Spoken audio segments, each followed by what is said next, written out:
Hello বন্ধুরা, আশা করছি তোমরা সবাই ভালো আছো। আমি মৃন্ময়, আমার এই শখের ব্লগার চ্যানেলে আপনাদের সবাইকে স্বাগত। আজ আমি চলে আসছি আবারও একবার জাস্টিস মিছিলে।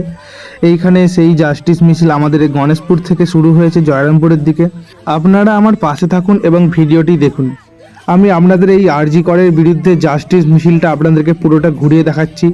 কে কি বলছে, কার কি বক্তব্য, আপনারা দেখুন। ভিডিওটা দেখলেই পুরোটা বুঝতে পারবেন। সো বেশি না কথা বাড়িয়ে আপনারা শুনুন ভিডিওতে মানুষের কথাবার্তাগুলো একটুখানি।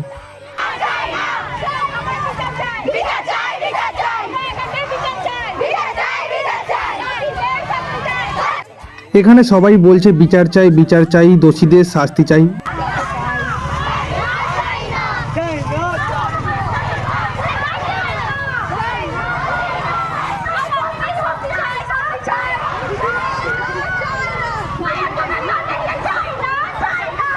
আবার বলছে কারো চোখের জল দেখতে চাই না, চাই না। তারপরে আরো সামনের দিকে আমি এগিয়ে যাচ্ছি, আপনারা শুনুন কথাগুলো।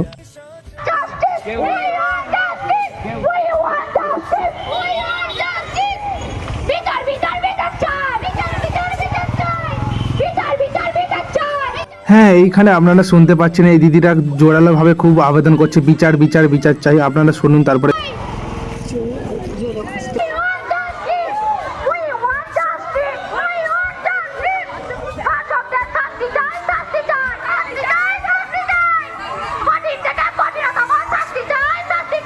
হ্যাঁ, এইখানে ঠিক কথা বলেছে, কঠিন থেকে কঠিনতম শাস্তি চাই। আমি আপনাদেরকে আরো অন্যদিকে ঘুরিয়ে দেখাচ্ছি। এই যে আমি আবার অন্যদিকে চলে আসছি আরেকটা, দেখুন আপনারা এই ভিডিওটা।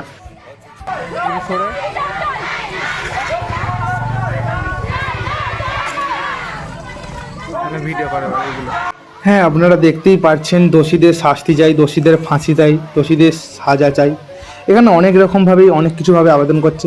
সত্যি সত্যি একটা মর্মান্তিক ঘটনা আমাদের দেশে ঘটে গেল। এরকম যাতে না ভবিষ্যতে কোনো মা বোনের হয়, যাতে না কোনো নারীর অসম্মান হয়। আমিও চাইবো এই সংবাদটা দ্রুতভাবে ছড়িয়ে পড়ুক চারিদিকে। তবেই আমাদের দেশ স্বাধীনভাবে মুক্তভাবে মেয়েরা রাস্তাঘাটে পথে বেরাতে পারবে। এই ছিল আজকের আমার এই ভিডিওটি যদি ভালো লেগে থাকে লাইক, কমেন্ট, শেয়ার, সাবস্ক্রাইব করে ছোটো ভাইটির পাশে থাকবেন। নেক্সট ব্লগে আবার দেখা হচ্ছে। টাটা।